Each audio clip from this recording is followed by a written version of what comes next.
Bloomberg Audio Studios. Podcasts, radio, news. Prime Minister Starmer, you've been terrific in our discussions. You're a very tough negotiator, however. I'm not sure I like that, but that's okay. Very, very special person. The US President Donald Trump calling Keir Starmer special as the UK Prime Minister, though, managed to pull off a diplomatic coup, or was that just a pat on the head? You're listening to Bloomberg UK Politics. I'm Yuan Potts. And I'm Lizzy Burden. Almost since day one, Labour has been dealing with a stream of negative stories in the UK press. We've had a sluggish economy, the budget and all its tax rises, the sacking of Downing Street's chief of staff, poll numbers plummeting. But today, the papers, I think you could say, Yuan, have been fawning over Keir Starmer. You'd be forgiven for thinking that we were watching Love Actually. Yeah, I'm not sure I remember a day like this, Lizzy. Certainly not since the election, with so much positivity on the front pages. Starmer, as the Eye puts it, Keir's trump card in the mirror. The Daily Mail said, what an unlikely bromance, and gosh, wasn't it just? Even the Telegraph saying Trump backs Starmer. I was reading the viewer comments on the Times app this morning, normally a bun fight of people trying to out-criticise a Prime Minister, and it was absolutely full of praise. So has the UK Prime Minister finally had a win? We can discuss with our managing editor for the UK Government and Economy, Brendan Scott. Brendan, good to have you.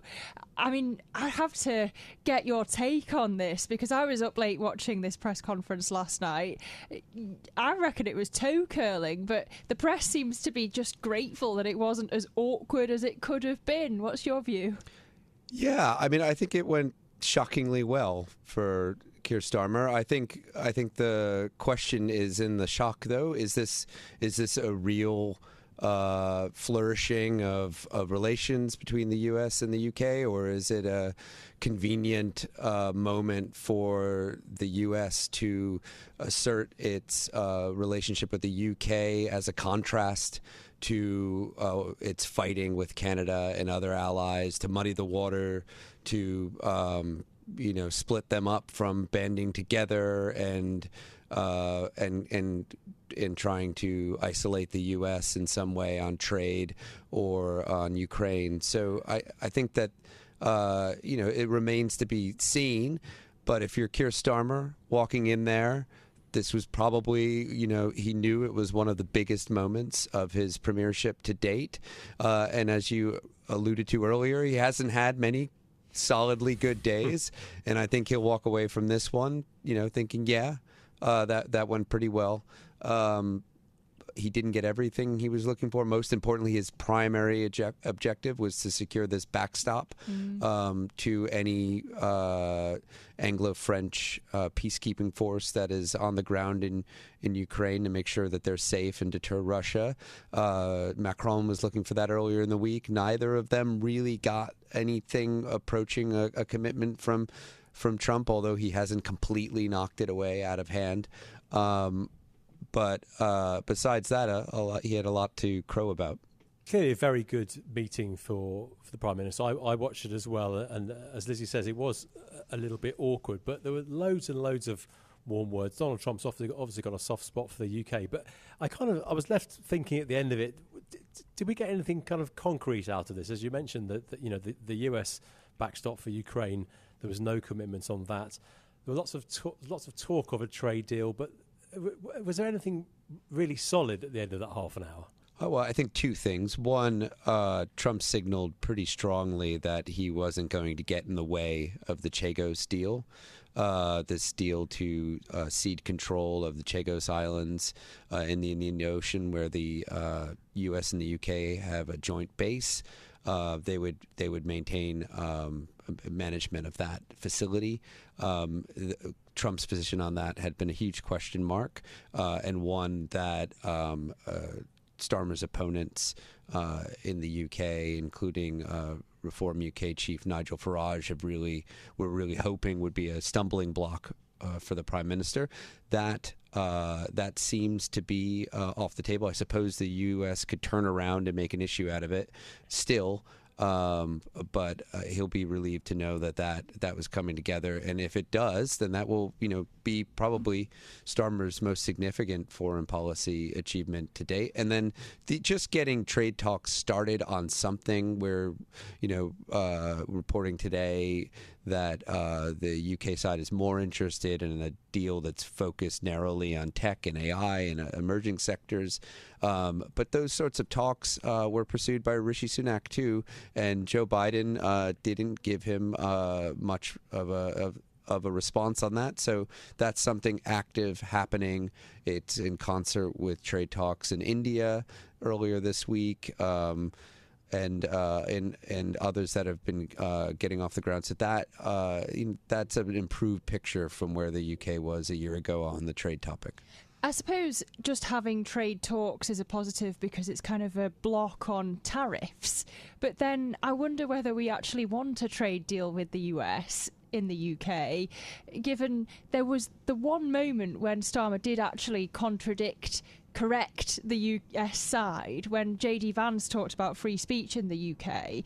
And I wonder whether actually the US would be demanding special concessions for big tech in a trade deal. Yeah, I mean, how that plays out is fascinating. Vance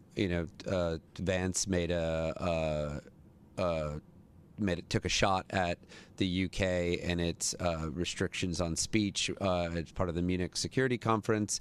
That was one of the more eyebrow-raising moments of pretty eyebrow-raising speech in general that he gave.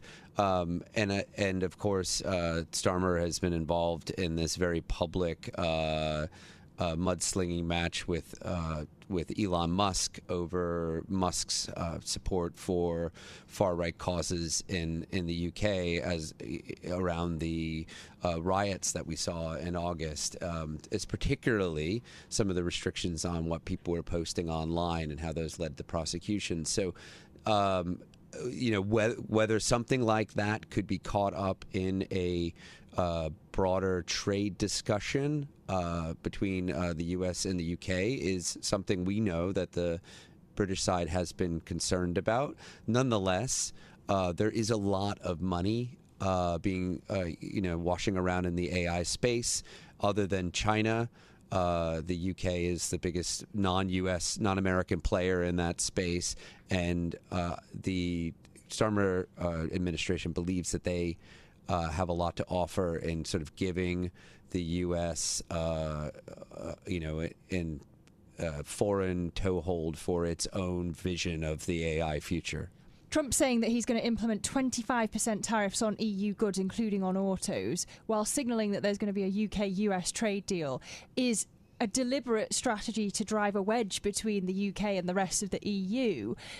Do you agree with that? And how awkward is this going to be when Starmer is convening European leaders here in London this weekend?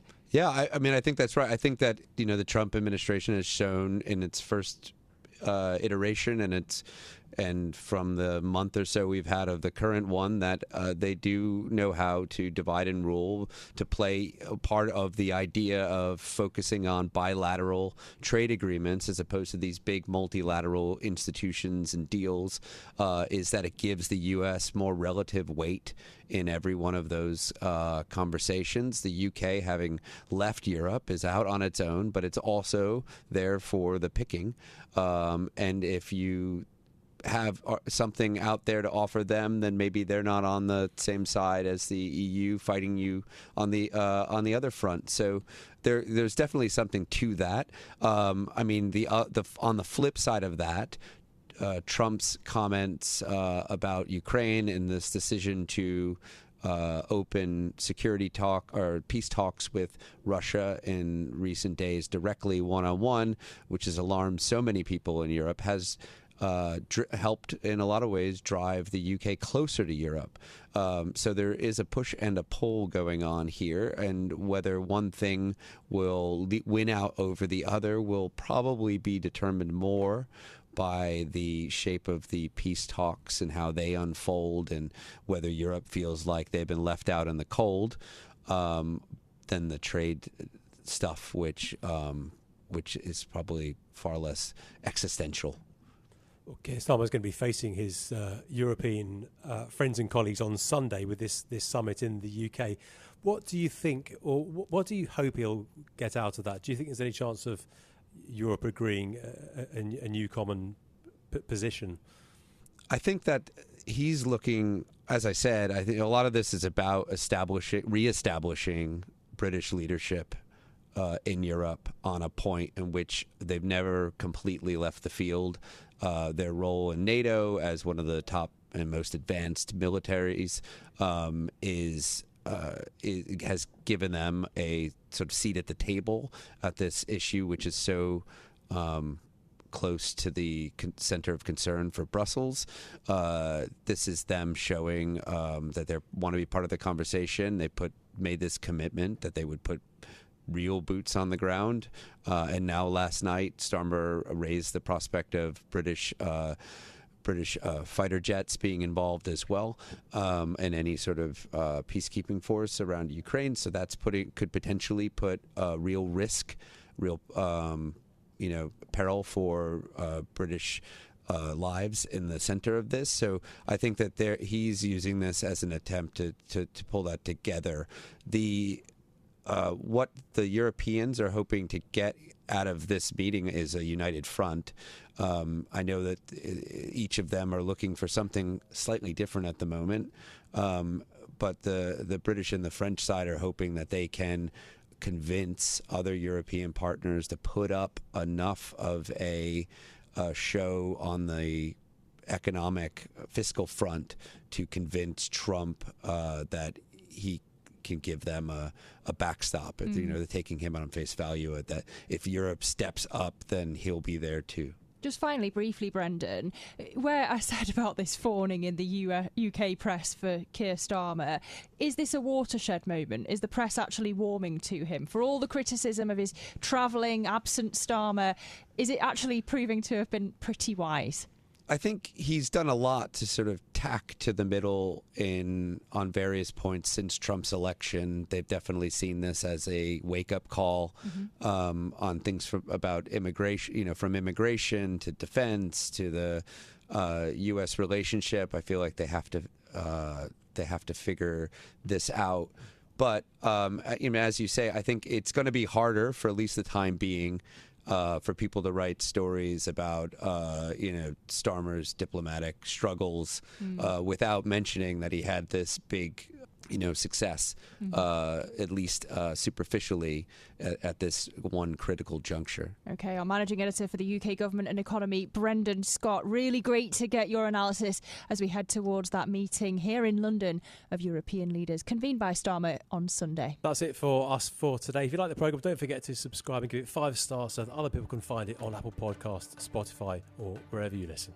This episode was produced by James Woolcock and our audio engineer was Sean Guastamakia. I'm Lizzy Burden. And I'm Yuan Potts. We'll be back with more next week. This is Bloomberg.